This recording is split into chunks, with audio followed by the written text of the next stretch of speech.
Blind yourselves so that you see nothing. Doom, Ariel, Ariel, the city where David set camp. Let the years add up. Let the festivals run their cycles. But I'm not letting up on Jerusalem. The moaning and groaning will continue. Jerusalem to me is an Ariel. Like David, I'll set up camp against you.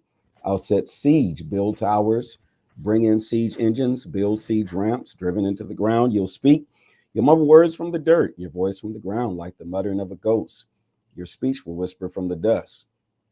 But it will be your enemies who are beaten to dust, the mob of tyrants who will be blown away like chaff. Because surprise, as if out of nowhere, a visit from God of the angel armies with thunderclaps, earthquakes, and ear-splitting noise, backed up by hurricanes, tornadoes, and lightning strikes, and the mob of enemies at war with Ariel. All who trouble and hassle and torment her will turn out to be a bad dream, a nightmare, like a hungry man dreaming he's eating steak and wakes up hungry as ever, like a thirsty woman dreaming she's drinking iced tea and wakes up thirsty as ever. So that mob of nations at war against Mount Zion will wake up and find they have shot an arrow, haven't killed a single soul. Drug yourselves so you feel nothing. Blind yourselves so you see nothing. Get drunk, but not on wine. Black out, but not from whiskey. For God has rocked you into a deep, deep sleep. Put the discerning prophets to sleep. Put the far-sighted seers to sleep. You have everything backward. What you've been shown here is somewhat like a letter in a sealed envelope. If you give it to someone who can read and tell her, read this, and she'll say, I can't. The envelope is sealed. And if you give it to someone who can't read and tell him, read this, he'll say, I can't read. The master said, these people make a big show of saying the right thing, but their hearts aren't in it because they act like they're worshiping me, but don't mean it. I'm going to step in and shock them awake, astonish them, stand them on their ears. The wise ones who have all figured it out will be exposed as fools. The smart people who thought they knew everything will turn out to know nothing. Doom to you. You pretend to have inside track. You shout, you shut God out and work behind the scenes, plotting the future as if you knew everything, acting mysterious, never showing your hand. You have everything backward. You treat the potter as a lump of clay. Does a book say to its author, he didn't write a word of me? Does a meal say to the woman who cooked it, she had nothing to do with this? And then before you know it, and without you having anything to do with it, wasted Lebanon will be transformed into lush gardens and Mount Carmel reforested. At that time, the deaf will hear word for word what's been written. After a lifetime in the dark, the blind will see. Cast-off society will be laughing and dancing in God. The down and out shouting praise to the Holy of Israel. For there'll be no more gangs on the streets. Cynical scoffers will be an extinct species. Those who never missed a chance to hurt or demean will never be heard of again. Gone the people who corrupted the courts. Gone the people who cheated the poor. Gone the people who victimized the innocent. And finally, this God's message for the family of Jacob, the same God who redeemed Abraham. No longer will Jacob hang his head in shame, no longer grow gaunt and pale with waiting, for he's going to see his children. My personal gift to him, lots of children, and these children will honor me by living holy lives. In holy worship, they'll honor the Holy One of Jacob and stand in holy awe of the God of Israel. Those who got off track will get back on track, and complainers and whiners will learn gratitude. Isaiah 30, all show no substance. Doom, rebel children, God's decree. You make plans, but not mine. You make deals, but not in my spirit. You pile sin on sin, one sin on top of another. Going off to Egypt without so much as asking me. Running off to Pharaoh for protection, expecting to hide out in Egypt. Well, some protection Pharaoh will be, some hide out Egypt. They look big and important, true, with officials strategically established in Zoan in the north and Hanes in the south. There's nothing to them. Anyone stupid enough to trust them will end up looking stupid. All show no substance, an embarrassing farce. And this note on the animals of the Negev encountered on the road to Egypt, a most dangerous, treacherous route menaced by lions and deadly snakes. And you're going to lug all your stuff down there, your donkeys and camels loaded down with bribes, thinking you can buy protection from that hollow farce of a nation. Egypt is all show, no substance. My name for her is Toothless Dragon. This is a rebel generation.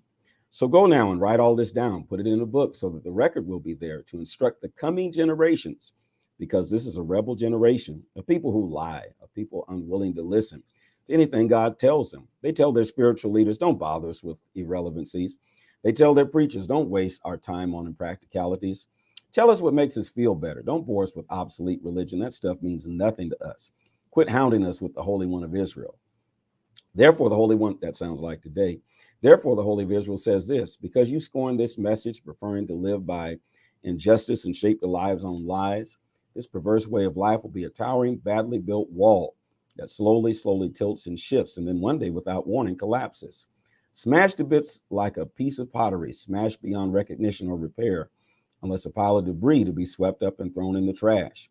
God takes the time to do everything right. God the Master, the Holy of Israel, has this solemn counsel.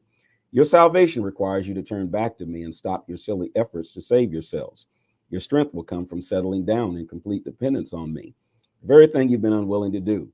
You've said, no way, we'll rush off on horseback. You'll rush off all right, just not far enough.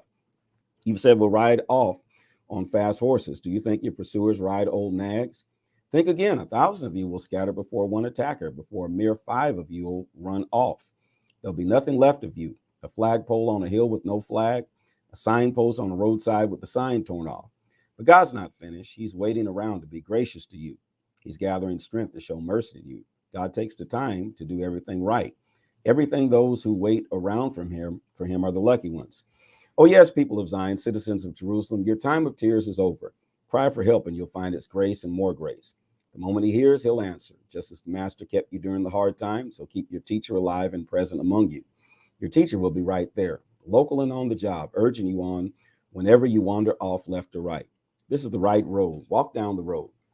You'll scrap your expensive and fashionable God images. You'll throw them in the trash as much as garbage, saying good riddance. God will provide rain for the seeds you sow. The grain that grows will be abundant. Your cattle will range far and wide.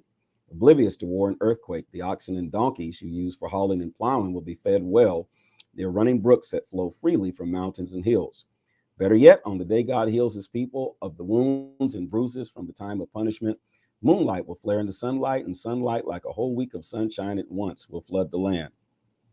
Look, God's on his way, and from a long way off, smoking with anger, immense as he comes into view, words streaming from his mouth, searing, indicating words, a torrent of words, a flash of words, sweeping everyone into the vortex of his words. He'll shake down the nations, and a sieve of destruction herd them to a dead end.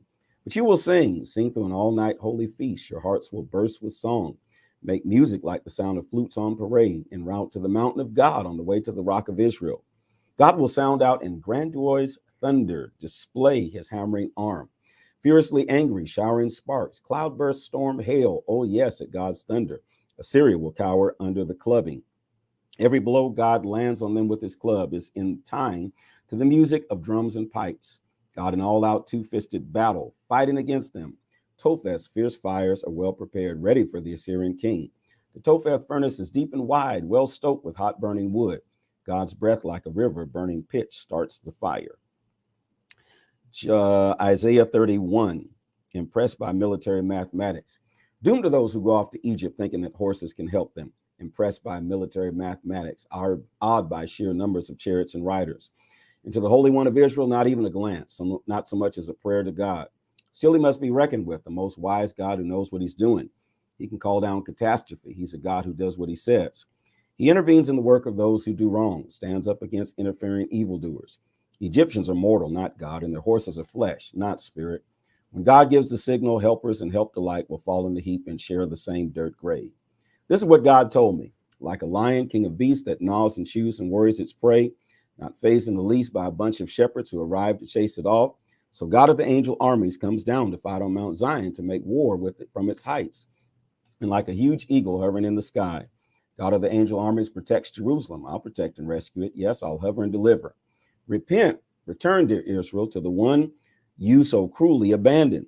On the day you return, you'll throw away every last one of you, the no gods your sinful hands made from metal and wood. Syrians will fall dead, killed by a sword thrust, but not by a soldier, laid low by a sword, not swung by a mortal. Assyrians will run from that sword, run for their lives, and the prize young men made slaves. Terrorized, that rock-solid people will fall to pieces. Their leaders scatter hysterically. God's decree on Assyria. His fire blazes in Zion. His furnace burns hot in Jerusalem. This is the word